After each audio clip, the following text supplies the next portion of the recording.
Na po kayong marami na po kayong naipon? Marami ako naipon. Ako magpapatayo ako ng mga ano.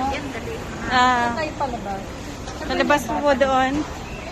Ano po ang ano ng ano? Ibang-iba na pala ang Pilipinas ngayon. Pero okay naman. Okay naman po yung... Doon inantay na ako naman mag-ano sa akin. Okay. Miss na miss niyo na po ba sila? Miss ko na nga. Laki na siguro ng anak ko ngayon.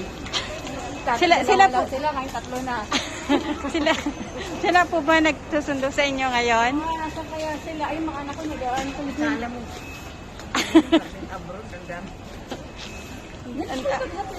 Ang dami niyo pong bagahe, ma'am. Tayo na kasalubong sa nanay ko.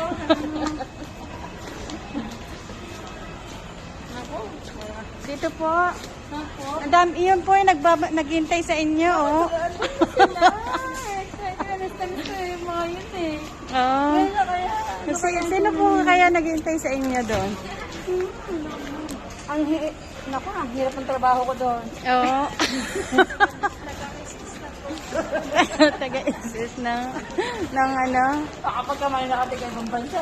Oo, may naghintay sa'yo. Nahiya ako. Saan ba tayo lalabas? Dito po, sabi mo, di ba, dito ka naghintay. Dito ako nakatayo. Nakapanta sila? Asan na ba yung naghintay sa inyo, ma'am? Ano po, nasa gate 6 doon sila.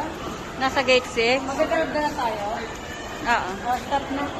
Tapos na po. Kain muna po.